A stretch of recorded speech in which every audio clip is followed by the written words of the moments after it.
If we believe in active student learning, we must consider the variety of ways in which students are encouraged to participate, according to Barry Bennett and Peter Spilanich. Good day, everyone. We are all aware that teachers have a difficult time in managing their students, especially when many problems arise. One of it is students are not paying attention. Let's look on how teacher manages students in the classroom.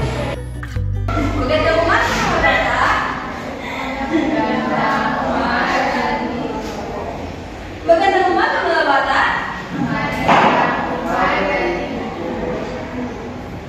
Maaari po bang itigil nyo na muna kung ano yung ginagawa nyo? Huwag na muna kayo mag-usap-usap. Opo? Okay? So, eyes on me? Eyes on me? Eyes on me. Okay, very good. So, magsisimula na naman tayo sa panibago nating aralin. Okay po? So, bago tayo magsimula, gusto ko ulit kayo i-remind ng ating rules. Una, kapag nagsasalita si teacher, dapat hindi kayo nagsasalita. Pangalawa, makinig kay teacher. Okay po? At pangatlo, huwag po lalabas-labas or makipag-usap sa katabi. Malinaw po ba? Okay. So, para simulan na ating aralin, meron tayo dito numbers. Okay? So, marunong naman lahat magbilang na. Hello? Marunong ba lahat magbilang? Wala na energy. Opo po ba? Okay. So, anong number to?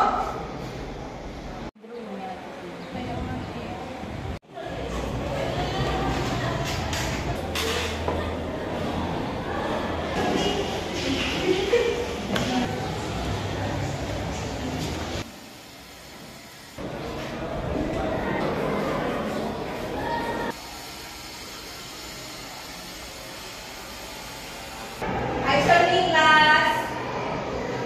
Eyes on me. Eyes on me, class. Eyes on me. Ay, nakuha na ng energy.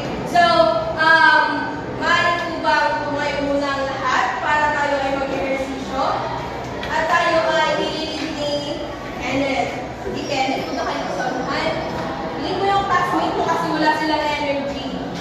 Tingnan mo si Kenneth ha, para magpahay-pahayan tayo. Sige, Kenneth.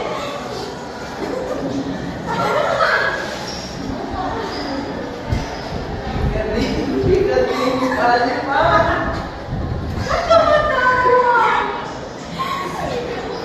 balik sa unahan.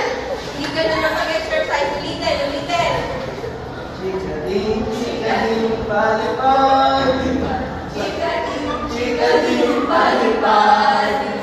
Ay isang chikading na tumago sa sana. Ang isa. May energy na ba, class? May energy na ba?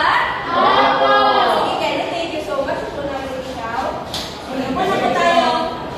Yan. So, ulitin ko, eyes on me. Eyes on you. Okay, very good naman. May energy na kayo. Again, in-invite ko, ano yung second na, ano natin? Rules? House rules? Ano po? Makinig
This is how Teacher Natasha managed her class by means of setting rules and doing exercises if the students are not paying attention.